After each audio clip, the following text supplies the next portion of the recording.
فرمایا یہ محمد ہے. تو دوسرے لفظوں میں میں یوں کہوں گا کہ مسلمان ہونے کا جو ایجنڈا ہے وہ تو ابو طالب نے دیا، اس لیے کہ لاکھ لا الہ الا اللہ پڑھاتے رہے گا بندہ مسلمان نہیں ہوتا. سکھوں کو آپ مسلمان کیوں نہیں مانتے؟ لا الہ الا اللہ کے تو وہ بھی قائل ہیں، اس لیے کہ آپ کہتے ہیں محمد الرسول اللہ، پڑھیں گے تو مسلمان ہوں گے. تو بھیا ایجنڈا دینے والا ہی مسلمان ہے. ذرا سمجھے تو صحیح. میں دوسرے لفظوں میں یہ عرض کر دوں کہ یہ اشرا ماشاءاللہ سید کلم عباس شاہ صاحب کو اللہ جزائے خیر دے، انہوں نے اسپانسر کیا ہے اپنے بھائی بہنوں کے تعاون سے، اپنے اہل خانہ کے تعاون سے. انہوں نے اشتہار بھی چھاپا ہے. کل اگر کوئی یہ پوچھے کہ سید کلم عباس شیعہ ہے یا نہیں تو اسے احمد کہا جائے گا کہ جو اسپانسر ہے، جو ایجنڈا دے رہا ہے اشرے کی مجالس کا، اگر وہ شیعہ نہیں تو کیا مخالفت کرنے والے شیعہ؟ کچھ ملازم کر رہے ہیں. بات سمجھانے کے لیے میں اور واضح کر دوں. دیکھیے ہمارے ہاں شاہ صاحب بھی تشریف فرما ہے، آپ بھی سادات و مومنین میری بہنیں بھی بیٹھی ہیں. آپ جانتے ہیں کہ مختلف لوگ مختلف پارٹیوں سے ہوتے ہیں. کوئی پیپلز پارٹی سے ہے، کوئی مسلم لیگ سے ہے، کوئی کاف سے ہے، کوئی نون سے ہے، کوئی شین سے ہے، کوئی ادھر ہے، کوئی ادھر ہے. تو یہ ایک پارٹیوں کا ایک طریقہ ہے، ظاہر ہے یہ نیچر ہے انسان کی، مختلف پارٹیوں میں ہوتے ہیں. میں یہ کہتا ہوں کہ آپ مثال کے طور پر نو ڈیرو کے اندر آپ نواز شریف کا جلسہ کرا کے دکھائیں. کیوں؟ اس لیے کہ ان کا مشن ایک نہیں، ان کا کانسٹیٹیوشن ایک نہیں. یہی حال زرداری کا ہے کہ وہ رائے بریلی میں نہیں کریں گے محل کے اندر، کیونکہ ان کا کانسٹیٹیوشن ایک نہیں ہے. تو پتہ چلا کہ سیاسی پارٹیوں میں بھی یہ دیکھا جاتا ہے کہ جب تک کانسٹیٹیوشن ایک نہ ہو تو ایک دوسرے کے ہاں جلسہ نہیں ہو سکا. اب آپ چاہے وانذر عشیرتک الاقربین کو کچھ کہہ لیجئے، میں تو یہی کہوں گا کہ یہ اسلام کا پہلا جلسہ ہے. جو اسلام کا پہلا جلسہ ہے دعوت ذو العشیرہ، اس کو اسپانسر کیا ہے ابو طالب نے، نیاز پکائی ہے علی ابن ابی طالب نے، اس کا پراپیگنڈا کیا ہے ابو طالب نے.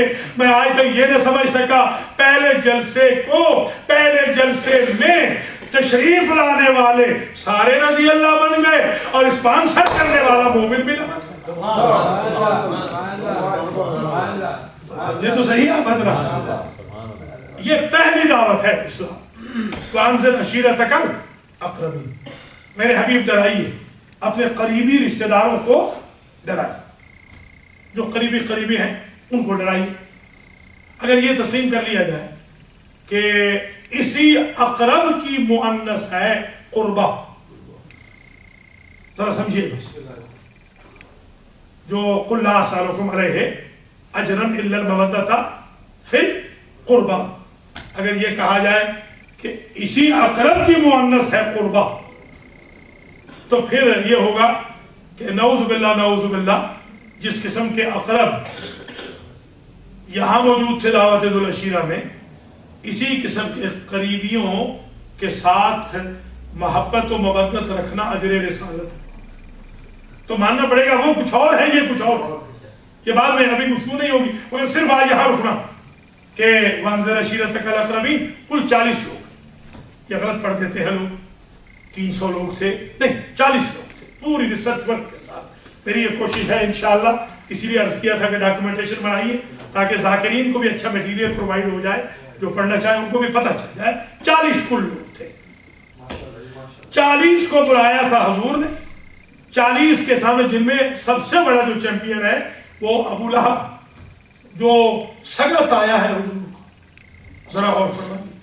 اب یہیں سے سمجھے آپ ابو طالب کا اور ابو لہب کا فرق، کہ یہ جو کہا وانذر عشیرتک الاقربین، کوئی جھوٹی سے جھوٹی روایت لے آئیے کہ اس مخاطبین میں ابو طالب اور ان کا بیٹا علی شامل ہو، کہ ان کو بھی ڈرائیے. جن کو ڈرانا ہے وہ اور ہے، جن سے مدد لینی ہے وہ اور ہے. اگر دونوں کا مذہب ایک ہوتا تو یا سب سے مدد لی جاتی یا سب کو ڈرایا جاتا. کسی نے نہیں لکھا. ان سے کہا یا علی آپ بندوبست کریں کھانے کا، چچا آپ ذرا ہمارا خیال رکھیں، ہماری ٹیک کیئر کریں. اور ہم ڈراتے ہیں اقربین کو. پتہ چلا ان مخاطبین میں، ڈرائے جانے والوں میں یہ باپ بیٹا شامل نہیں، تو ان کا مذہب اور ان کا مذہب ایک نہیں ہے، ورنہ دونوں کو یا ڈرایا جاتا یا دونوں سے مدد مانگی جاتی۔ تو عجیب شان سے کہا وما کنت متخذ المضلین عضدا، یہ آیت ایسی آیت ہے ایمان ابو طالب کہ اللہ فرماتا ہے میں گمراہ کرنے والوں سے مدد مانگنے والا نہیں ہوں۔ اب یہ جو مدد مانگی جا رہی ہے حضور کی تربیت کے لیے، حضور کو شیب ابی طالب میں رکھوانے کے لیے، حضور کو شر اعداء سے بچانے کے لیے، دعوت ذو العشیرہ میں اعلان کروانے کے لیے یہ جو مدد مانگی جا رہی ہے، خدا کی قسم یہ حضور نہیں مانگ رہے، یہ مدد اللہ مانگ رہا ہے۔ اور اللہ فرماتا ہے میں کبھی گمراہوں سے مدد نہیں مانگتا۔ یہی دلیل ہے ایمان ابو طالب کی، اگر ابو طالب گمراہ ہوتے تو اللہ کبھی مدد نہ مانگتا۔ نعرہ تکبیر، نعرہ رسالت، نعرہ حیدری،